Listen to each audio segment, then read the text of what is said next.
வணக்கம் உறவுகளே, அனைவருக்கும் யுகாதி நல்வாழ்த்துக்கள். போன வாரம் கல்யாணத்துக்கு பெண் கிடைக்காம பசங்க எவ்வளோ கஷ்டப்படுறாங்கன்னு பேசினோம். அதை கேட்டுட்டு என் சொந்தக்கார பையன் சொன்னான், மாமி நீங்கள் ரொம்ப அவுடேட்டட். இப்போ பிராமின் பொண்ணுங்களுக்கு ஐடி, சிஏ இது ரெண்டு தவிர மற்றவாளெல்லாம் ஆம்பளையாவே தெரியறதில்ல. இன்னும் ஸ்பெசிஃபிக்காக டேட்டா அனலிஸ்ட் வேணும்னு கூட கேட்குறா மாமின்னு. அவன் சொன்னது எனக்கு கொஞ்சம் ஷாக்கிங்காக தான் இருந்தது. ஸ்கில் செட் எல்லாம் பார்க்குறதுக்கு இது என்ன ஜாப் இன்டர்வியூவா? டாக்டர் பொண்ணுக்கு டாக்டர் மாப்பிள்ளை, ஐடி பொண்ணுக்கு ஐடி மாப்பிள்ளைன்னு பார்த்தா தான் செட் ஆகும்னு நினைக்கிறது ரொம்ப முட்டாள்தனம். இப்படி பார்த்து பார்த்து கல்யாணம் பண்ணுறவா தான் 3 மாதத்துலேயே டைவர்ஸ்னு வந்து நிற்கிறா. ஆக்சுவலாக இது கொஞ்சம் மாறி இருந்தால் லைஃப் இன்னும் கொஞ்சம் இன்ட்ரெஸ்டிங்காக கூட இருக்கலாம். 2 பேரும் தோசையை ஆர்டர் பண்ணி சாப்பிட்றத விட ஒரு தோசையும் ஒரு பூரியும் ஆர்டர் பண்ணி 2 பேரும் ஷேர் பண்ணி சாப்பிட்ற மாதிரி. They need not be alike, they need to be compatible. ஒருத்தர் வெஜிடேரியனாக இருந்து தோசையும் சிக்கன் 65யும் ஆர்டர் பண்ணி ஷேர் பண்ணிக்க முடியாது இல்லையா? அது மாதிரி 2 பேர் குறிப்பாக மேரேஜ் லைஃப்பில் சந்தோஷமாக இருக்க ஒருத்தரை இன்னொருத்தர் புரிஞ்சுட்டாலே போகிறோம். 2 பேர் ஒரே மாதிரி இருக்கணும்னு எந்த அவசியமும் இல்லை. ஒத்து போகணும், அதுதான் முக்கியம். இன்னொரு சிம்பிளான உதாரணம் சொல்கிறேன். ஒருத்தருக்கு படம் வரைய நல்லா வரும்னு வச்சுக்கலாம். இன்னொருத்தருக்கு கலர் பண்ணுறதுல இஷ்டம் இருக்கலாம். இவா 2 பேரும் சேர்ந்து ஒர்க் பண்ணால் நமக்கு வண்ணமயமான ஓவியம் கிடைக்கும் இல்லவா? அதுதான் ஒத்து போகிறது. ஸோ எந்த ரிலேஷன்ஷிப்பும் ஒத்து போகுமான்னு மாத்திரம்தான் பார்க்கணுமே தவிர சேமாக இருக்கணுமான்னு அவசியமே கிடையாது. சரி, இன்னைக்கு இந்த கருத்தை ஒட்டின சண்டைகள் நல்லது அப்படிங்கிற தலைப்பில் பேசலாம். என்னடா நல்ல உறவுகள்னா சண்டை இருக்கணும்னு சொல்கிறாளேன்னு நினைக்காதீங்கோ. குழப்பம் இருந்தால் தான் அதுக்கு தீர்வு கிடைக்கும். அர்ஜுனன் குழம்பி போய் கேள்வி கேட்டதுனால தானே நமக்கு பகவத்கீதைங்கிற உன்னதமான பொக்கிஷம் கிடைச்சிது. 2 பேருக்கிடையே சண்டை இல்லைன்னு வச்சுக்கோங்க, அதுக்கு 2 ஆப்ஷன் இருக்கும். ஒன்று, அவள் 2 பேரும் ரொம்ப அந்யோன்யமாக ஒருத்தரை இன்னொருத்தர் ரொம்ப புரிஞ்சவாளாக இருப்பாள். இன்னொன்று, இதெல்லாம் திருத்தவே முடியாது, ஏன் பேசி டைம் வேஸ்ட் பண்ணணும்னு ஞானி மென்டாலிட்டிக்கு போயிருப்பா.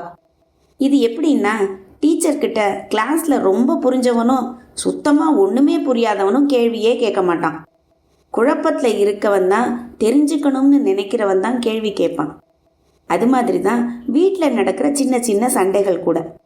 நானும் எங்கள் ஆத்துக்காரரும் கூட கம்பேட்டிபிள் தான், ஆனால் அடிக்கடி மனஸ்தாபங்கள் ஏற்படுறது உண்டு. 1000 சண்டைகள் நமக்குள்ளே வர்றதேன்னு நான் நெகட்டிவாக யோசிச்சதே இல்லை. நம்ம 1000 தடவை சமாதானம் ஆயிருக்கோம் இல்லையா? அப்படின்னா நமக்குள்ள லவ் ஸ்ட்ராங்காக இருக்குன்னு நான் சொல்லுவேன். சரி, பசங்களுக்கு முன்னால் எதுக்கு சண்டை போடுவானேன்னு பார்க்கு, கோயில் ஏதாவது ஒரு இடத்துல உட்காந்து பேசுவோம். அவர் ரீசண்டாக சொன்னார், ராஜி, பெங்களூரில் மோஸ்ட்லி நம்ம எல்லா பிளேஸ்லேயும் சண்டை போட்டாச்சு. இப்போ பெங்களூர் சென்னைக்கு ஒரு எக்ஸ்பிரஸ் ஹைவே போட்டிருக்கலாம், அங்கே போய் காரை நிறுத்தி கொஞ்ச நேரம் சண்டை போட்டால் என்னன்னு. நான் சொன்னேன், பசங்கள்லாம் இப்போ பெருசாக ஆயிட்டா, எதுக்கு ஊர் ஊராக சுற்றிகிட்டே இருக்கணும்? இங்கேயே நம்ம சண்டை போட்டோம்னா பசங்களுக்கும் ஆன் த ஜாப் ட்ரைனிங் மாதிரி இருக்கும், ஃப்யூச்சரில் ரொம்ப யூஸ்ஃபுல்லாக இருக்கும்னு. சண்டையில் 2 டைப் இருக்குது.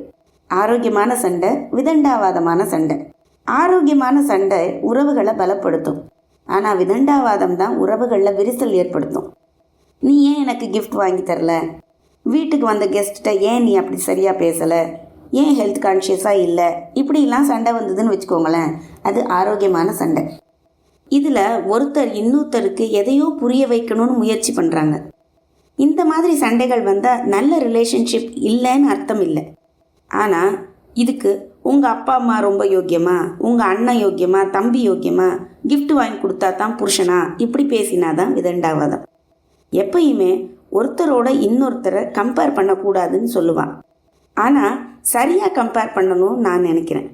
பணத்தில் நம்மளை விட வசதி கம்மியாக இருக்கவாளோட நம்ம கம்பேர் பண்ணிக்கணும், அப்போ தான் நமக்கு நிறைவு ஏற்படும். குணத்தில் நம்ம விட பெட்டராக யார் இருக்காளோ அவளோட நம்மளை கம்பேர் பண்ணிக்கணும், அப்போ தான் நாம் இன்னும் கொஞ்சம் நல்ல மனுஷனாக வாழ்ந்து முடிக்க முடியும். பணத்தில் நம்ம விட கீழே இருக்கவாளை பார்க்கும்போது நமக்கு ஒரு நிறைவு ஏற்படும். அவா இவ்வளோ சம்பாதிக்கிறாளே, இவா இவ்வளோ பெரிய கார் வச்சிருக்காளே, இப்படிலாம் பொறாமை உணர்வு ஏற்படாது. குணத்தில் நம்ம விட உயர்வானவாளை பார்க்கும்போது நான் ரொம்ப கிரேட்டுங்கிற மண்டகனம் நமக்கு ஏற்படாது. நமக்கு பக்தி இருக்குன்னா கூட அடியார்கள், நாயன்மார்கள் அவளை பார்க்கும்போது நாமெல்லாம் ஒன்றுமே இல்லடா அப்படிங்கிற பணிவு நமக்கு ஏற்படும். சில பேர் எங்கடா பேசினா சண்டை வந்துருமோன்னு பேசாமையே இருப்பா. இது ஜென்ரலாக ஆண் சைக்காலஜி. எதுக்கு பேசி வம்ப வாங்கணும்னு யோசிப்பா.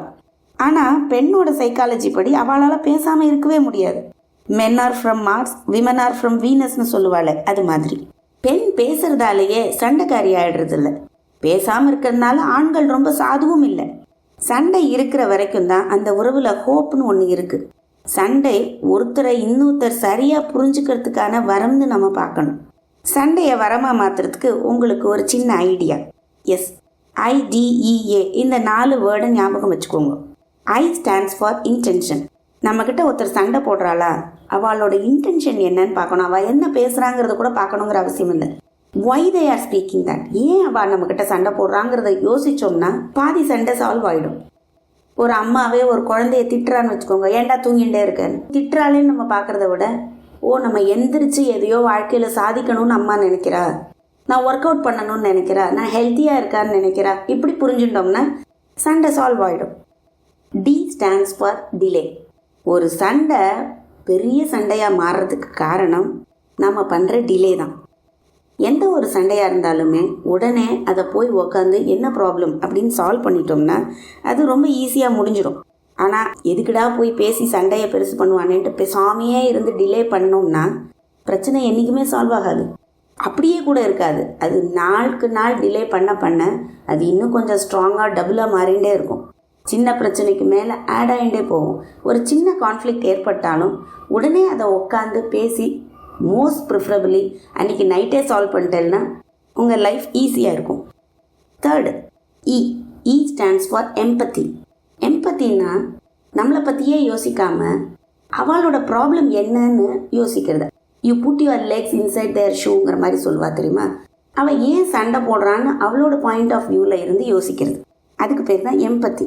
யாராவது ஒருத்தர் உங்கள்கிட்ட வந்து சண்டை போடுறாளா, அவள் பொசிஷனில் நின்று யோசிக்கணும். உங்கள் பொசிஷனில் நின்று எப்போ பார்த்தாலும் உங்களுக்கான ஜஸ்டிஃபிகேஷனை கொடுத்துட்டே இருக்கக்கூடாது. அப்போ சண்டை சால்வ் ஆகாது. ஒருத்தர் உங்ககிட்ட வந்து சண்டை போடுறாளா, ஏன் சண்டை போடுறா அப்படின்னு அவளோட பொசிஷனில் இருந்து யோசிச்சு பார்க்கணும். Fourth, agreement. அக்ரிமெண்ட்னா சரி ஒரு சண்டை வந்துடுது, யூ அண்டர்ஸ்டுட், ஓகே திங்க் பண்ணி பாருங்க ஏன் சண்டை வருது, உங்கள் மேலே தப்பே இல்லையா. somehow make her understand. அந்த அதர் பர்சனுக்கு புரிகிற மாதிரி நீங்கள் என்ன உங்களோட ஜஸ்டிஃபிகேஷன் என்னங்கிறத சொல்லுங்க, உங்கள் மேலே தப்பே இல்லாத பட்சத்தில். செகண்ட், உங்கள் மேலே தான் தப்புன்னு உங்களுக்கு தெரிஞ்சுடுதா, come to an agreement. Okay, இந்த மாதிரி பிரச்சனை திரும்ப வராமல் இருக்கிறதுக்கு what you have to do and stick to it. ஏன்னா திரும்பவும் அதே சண்டை வரும்போது டபுள் பவரோடு வரும். வேறு சண்டை இட்ஸ் ஓகே, ஒரு லைஃப்பில் 100 விதமான சண்டைகள் இருக்கிறது பிரச்சனை இல்லை. ஆனால் ஒரே சண்டை 100 தடவை வருதுன்னா ஏதோ ஒரு பிரச்சனை இருக்குது. Understand the problem and try to fix it. So எந்த கான்ஃப்ளிக்ட் வந்தாலும் just remember this word IDEA. உங்கள் லைஃப்பில் சண்டையே வராதுன்னு நான் சொல்லலை, அதே சண்டை அட்லீஸ்ட் திரும்ப வராது. ஃபைனலாக ஹஸ்பண்ட் ஒய்ஃப்னு இல்லை, எந்த ஒரு ரிலேஷன்ஷிப்பாக இருந்தாலும் அந்த உறவில் நிஜமான பாசம் இருந்ததுன்னா சண்டையை விட பேசாமல் இருக்கிறது வலிக்கும்.